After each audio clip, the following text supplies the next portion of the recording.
बच्चों most expected question series में हम लोग करने जा रहे हैं next question that I have taken from electrostatic potential and capacitance. ठीक है, ये जो क्वेश्चन आया है ये 2025 का क्वेश्चन मैंने लिया है फ्रॉम सेक्शन ई। ये दो पार्ट में बेसिकली क्वेश्चन है, दोनों part electrostatic potential and capacitance है। ये first part is from electrostatic potential and the next part is from capacitance. ठीक है, सबसे पहले मैं क्वेश्चन पढ़ लेता हूं, फिर बारी बारी से हम लोग सॉल्यूशन बनाते हैं। That question is of 5 marks, तो थोड़ा सा टाइम लगेगा, बी पेशेंट। बहुत इत्मीनान के साथ हम लोग क्वेश्चन को सॉल्व करते हैं। क्वेश्चन मैं पहले पढ़ रहा हूं। Question is 2 point charges 5 microcoulomb and minus 1 microcoulomb are placed at minus 3 centimeter 0 comma 0 and 3 centimeter comma 0 comma 0 respectively. An external electric field that E is equal to external electric field का value दे रखा है that E is equal to A upon R power 2 R cap। ये external electric field का value दे रखा है। Next आगे, where जहां पर ए की वैल्यू को इसने डिफाइन कर रखा है that is 3 into 10 to the power 5 volt metre. आगे, is twist on in the region, इस रीजन में जहां पर दोनों चार्जेस रखे हैं ना वहां पर इस एक्सटर्नल इलेक्ट्रिक फील्ड को क्या कर दिया जा रहा है, स्विच ऑन कर दिया जा रहा है। आगे, calculate the change in electrostatic energy of the system due to electric field। Electrostatic energy में कितना चेंज आ रहा है ये आपको बताना है पहले, यानी जब ये एक्सटर्नल फील्ड नहीं है तब, जब ये एक्सटर्नल फील्ड स्विच ऑन हो जा रहा है तब की एनर्जी में क्या चेंज आ रहा है, ये आपको दोनों का डिफरेंस बताना है। इस क्वेश्चन का बी पार्ट है that is from the capacitance. तो मैं पहले इस पार्ट को बना देता हूं, फिर हम लोग क्या करते हैं नेक्स्ट पार्ट को बनाते हैं। ठीक है, देखते हैं।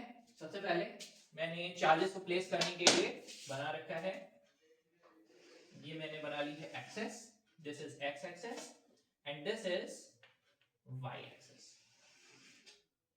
ठीक है, यहां पर मैं मार्क कर दे रहा हूं, this is 1, this is 2 centimetre, this is 3 centimetre, 4 centimetre, 5 centimetre and on. इस तरफ है that is -1, so -2, -3, -4 and so on. पहला चार्ज जो प्लेस्ड है दैट इज ऑफ 5 माइक्रोकूलम, वो प्लेस्ड है 5 microcoulomb charge that is of charge 1 q1 is placed at -3 centimeter comma 0 comma 0 पर, and the second charge that is q2 वो placed है that is 3 centimeter comma 0 comma 0 पर, यानी basically ये x axis पर ही है। तो first charge is placed here, its name is q1 and the second charge is placed here, name is q2। ठीक है, मैग्नीट्यूड वाइज हम बता सकते हैं और इनकी क्वांटिटी भी बता सकते हैं, डायरेक्शन इनका नेचर भी बता सकते हैं, पॉजिटिव एंड नेगेटिव, तो ये भी बात कर सकते हैं। ये हमारा पॉजिटिव चार्ज है और ये हमारा नेगेटिव चार्ज है। ठीक, तो सबसे पहले जब भी इनमें ना, अभी मैंने इलेक्ट्रिक फील्ड स्विच ऑन नहीं किया है, तो इनके बीच अगर मुझे निकालना हो कि इलेक्ट्रोस्टैटिक पोटेंशियल एनर्जी कितनी है, तो हम बेसिकली फार्मूला जानते हैं that is that U is equal to minus K Q1 Q2 over R। ठीक है, this is the formula for finding the potential energy। अगर पोटेंशियल एनर्जी मुझे निकालना है तो हम ऐसा निकालते हैं। कैसे निकालने का सेंस कैसे होता है, निकालने का सेंस ऐसा होता है कि हमें ना इन दोनों चार्जेस को प्लेस करने में जितना भी वर्क डन करना पड़ता है that work done is stored in the form of potential energy.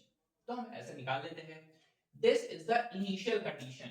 तो मैं इसको ऐसे लिख देता हूं, this is initial electrostatic energy.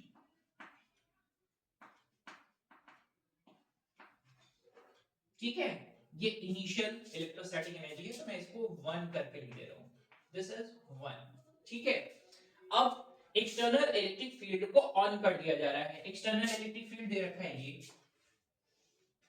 आप बहुत अच्छी तरीके से जानते हैं कि अगर मैं इनको ना पोटेंशियल के सेंस में लिखूं तो मैं जानता हूं that is electric field is equal to negative potential gradient. ठीक है, electric field is equal to क्या होता है, negative potential gradient. This part is called potential gradient and with negative sign. ठीक है, अब क्या करते हैं, बस इसको क्रॉस मल्टीप्लिकेशन आप कर लीजिए, तो ये मेरे पास आ जाएगा dv is equal to minus E D R. अब अगर इलेक्ट्रिक फील्ड के मैग्नीट्यूड को जो हमें दे रखा है एक्सटर्नली, उसको मैं यहां पे सेट कर दूं तो ये आ जाएगा minus a over R square D R. तो अगर मैं पोटेंशियल निकाल दूं तो पोटेंशियल मुझे मिल जाएगा, दोनों तरफ मैं इंटीग्रेट कर देता हूं, this is dv integration minus a over R square and dr integrate कर देता हूं तो मुझे मिल जाएगा कितना, that is a over r plus integrating constant. अब हमें ये पता है कि पोटेंशियल कहां पे हो, that is at infinity is 0, तो हम इस क्वांटिटी को, इस इंटीग्रेटिंग कांस्टेंट को कर देते हैं 0, तो मुझे यहां पर मिल चुका है पोटेंशियल। ठीक है, मुझे पोटेंशियल मिल चुका है a ओवर r। ठीक, this is what electrostatic potential. ठीक है, ये बात समझ में आ चुकी है। मैंने फर्स्ट पार्ट में सबसे पहले, जब भी इलेक्ट्रिक फील्ड स्विच ऑन नहीं था, मैंने इलेक्ट्रोस्टैटिक पोटेंशियल एनर्जी निकाल रखी है। फिर जैसे ही इलेक्ट्रिक फील्ड स्विच ऑन होगा, उसके पहले मैंने क्या किया, जो मेरे पास एक्सटर्नल फील्ड दे रखा था उसको मैंने पोटेंशियल के सेंस में ऐसे लिख दिया। ऐसा किया क्यों है, समझाता हूं। अगर कोई भी एक्सटर्नल फील्ड की वजह से मुझे निकालना रहता है पोटेंशियल एनर्जी, तो हमारे पास सिंपल सा फॉर्मूला होता है, दैट इज हम जानते हैं वर्क डन को कैसे डिफाइन करते हैं, फोर्स इनटू डिस्प्लेसमेंट के सेंस में ऐसे ही डिफाइन करते हैं। बस सिंपल सा लॉजिक यही यूज करूंगा मैं यहाँ पर। इस फोर्स को, इस इलेक्ट्रोस्टैटिक फोर्स को हम लोग लिखते हैं Q times of E, QE के सेंस में लिखते हैं। ठीक है, that D is the distance और डिस्प्लेसमेंट। तो अगर हम ओरिजिन से इसको, ओरिजिन को ऐसा सेंटर कर ले और ओरिजिन से ही मैं डिस्प्लेसमेंट कर रहा हूं, तो मैं ऐसे लिख सकता हूं that is this is d, तो मैं ऐसे लिख सकता हूं w is equal to QED।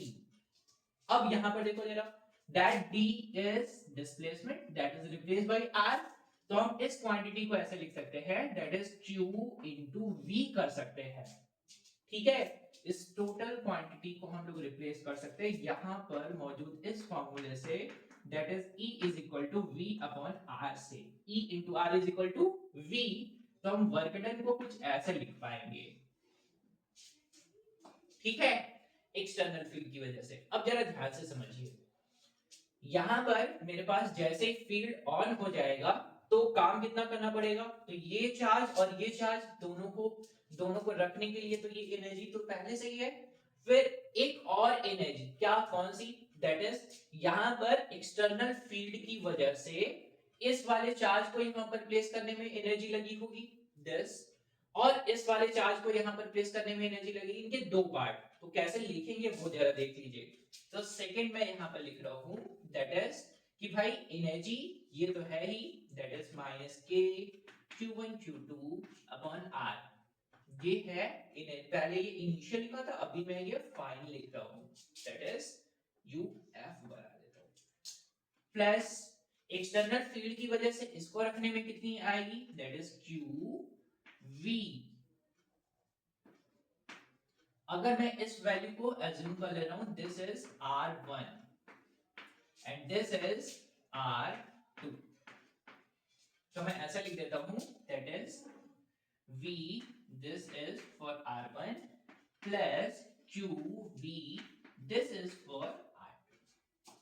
ठीक है, अब दोनों का अगर मैं डिफरेंस कर दूंगा, दोनों का डिफरेंस करने से मुझे बचेगा कितना, ये और ये पार्ट तो कैंसिल हो जाएगा। अगर मुझे चेंज इन एनर्जी चाहिए होगा, चेंज इन एनर्जी के लिए हम सिंपल सा निकालते हैं फाइनल माइनस इनिशियल, तो मेरा क्या बचेगा, ये पार्ट तो कैंसिल हो जाएगा, दिस पार्ट इज रिमेनिंग, तो मेरे पास बच जाएगा q into V, that is r1 के लिए, plus q into V at the position of r2।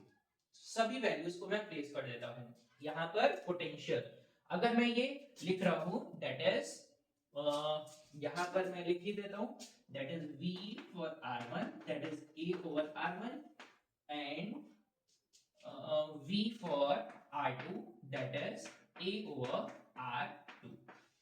बस सभी को प्लेस कर दूंगा, सारी वैल्यूज को प्लेस कर दूंगा, बस अपने पास आंसर आ जाएगा। तो मैं थोड़ा सा इरेज कर दे रहा हूं, जिस सेक्शन की मुझे आवश्यकता नहीं है तो मैंने ये वाला क्वेश्चन यहां से हटा दिया। ठीक है, इसको भी हटा देता हूं। यहां पर बाकी का सॉल्यूशन करते हैं अपने लोग। क्या आ जाएगा यहां से, that is delta U, that is change in energy final minus initial is equal to Q का वैल्यू कितना था, that is 5 microcoulomb, 5 into 10 power minus 6, correct. फिर पोटेंशियल A का वैल्यू मुझे पता है, A का वैल्यू मुझे दे रखा था कितना, मैं एक बार चेक कर लेता हूं, that A is equal to 3 into 10 to the 5 power 5। तो मैं A का वैल्यू रख दे रहा हूं 3 into 10 to the power 5। R1 ये कितना है, ये मुझे दे रखा है 3 सेंटीमीटर, इसको मीटर में कन्वर्ट कर लेंगे, कितना आ जाएगा 0.03 मीटर। ठीक है, प्लस दूसरा वाला चार्ज भी है तो दूसरे वाले के लिए लिखते हैं -1 into 10 to the power -6 into A का value 3 into 10 to the power 5 upon कर लेते हैं 0.03। ठीक है, इस पार्ट को हम लोग को सॉल्व करना है।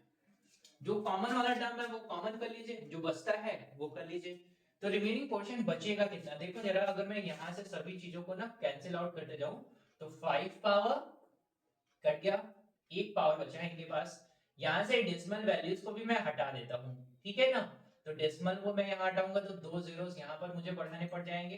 ठीक है, तो मैंने यहां पर किया है, देखो ये रहा 5 into 3, एक और ये एक डेसिमल प्लेस और मेरे पास बचा है, यानी 5 into 3 आगे कर देता हूं, दैट इज 3 से 3 कट भी सकता है, तो मैं इसको लिख दे रहा हूं दैट इज 0.03 अभी रहने देते हैं इनटू 10 पावर -1, ऐसे ही कर लेते हैं, माइनस यहां पर बचेगा कितना 1 और यहां पर कितना है दैट इज 3, तो मैं लिख रहा हूं दैट की 3 दैट इज इनटू 10 पावर -1।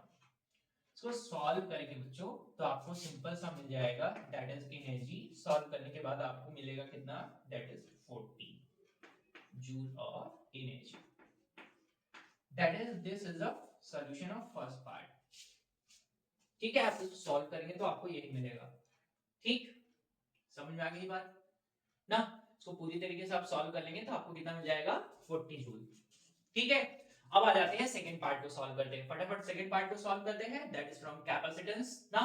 अब मैं इसको रब कर रहा हूं और फिर कैपेसिटेंस वाला सॉल्व करते हैं अपने लोग। देखिए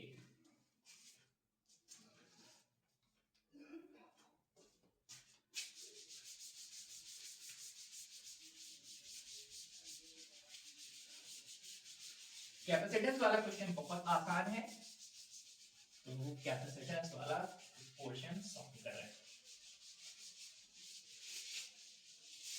ठीक है, मैं फटाफट पढ़ता हूं question. Question is, a system of two conductors is placed in air and they have net charge of plus 80 microcoulomb and minus 80 microcoulomb, which causes a potential difference of 16 volt between them. Find the capacitance of the system। तो बच्चों आपको अच्छे तरीके से पता है capacitance को हम लोग कैसे डिफाइन करते हैं, Q is equal to CV से डिफाइन करते हैं, ये फॉर्मुलाइज करते हैं और C निकल जाता है, that is Q over V। ठीक है, ये एयर के लिए। अब फटाफट क्या करते हैं, वैल्यूज रख देते हैं। Q का वैल्यू कितना है, दैट इज 80 माइक्रोकूलम। अब माइक्रोकूलम का यानी दैट इज 10 पावर -6। आगे वोल्टेज का वैल्यू कितना दे रखा है 60 दे रखा था, एक प्लेट पर 80 माइक्रोकूलम, तो मैंने रख दिया 80 into 10 power -6 divided by 16 volt दे रखा है। ठीक है, तो यहां से आपके पास कैपेसिटेंस जो आ जाएगा C इज इक्वल टू, इनको सॉल्व करेंगे तो ये आ जाएगा 5 माइक्रोफैराड। ठीक है, ये वैल्यू आ गई है कैपेसिटेंस की। तो फर्स्ट पार्ट का आंसर ये हो गया। आगे लिखा है, if the air between the capacitor is replaced by the dielectric constant of 3 यानी k का वैल्यू दे रखा है बच्चों। k जैसे इंक्लूड होता है ना, डायरेक्टली जैसे इंक्लूड होता है तो क्या होता है, कैपेसिटेंस बढ़ जाता है। बस सिंपल सा यही करना था। पहले कैपेसिटेंस कितना था 5, अभी कैपेसिटेंस कितना हो जाएगा, तो आपको what will be the potential difference पूछा है, पोटेंशियल ऑफ द कैपेसिटर पूछा है। तो ध्यान रखिएगा, आपकी जानकारी के लिए पोटेंशियल क्या हो जाता है, पोटेंशियल रिड्यूस होता है। यानी अगर मुझे पोटेंशियल चाहिए होगा तो मैं सिंपल सा लिखूंगा v dash is equal to v over k। ध्यान में रख लीजिए, सॉल्यूशन ऐसे ही बनाते हैं। इट्स अ 16 ओवर 3 कर देंगे, इट्स अ 5.33 वोल्ट। और सॉल्व भी करने जाएंगे तो पहले हम लोग क्या निकालेंगे, चार्ज तो सेम ही रहेगा, कैपेसिटेंस निकालेंगे। यानी c डैश मिल जाएगा that is 3 into that is कितना दे रखा है 5, दैट इज ये हो जाएगा 15 माइक्रोफैराड। ठीक है, ये हो जाएगा मेरे पास कैपेसिटेंस। चार्ज वही सेम ही रहेगा, सिंपल सा वैल्यू रखेंगे और आपके पास फिर से वही सेम आंसर आ जाएगा। ठीक, this is the solution of B part का second. And what about third? Third is if the charge on the conductors are changed by plus 160 microcoulomb and minus 160 microcoulomb, what will be the capacitance of the system? Does it changes? Give the reason of your answer. ध्यान से सुनिए बच्चों, ये जो capacitance है, this capacitance of capacitor is only dependent on the shape of conductor plate, size of conductor plate, separation between conductor plates, and dielectric medium.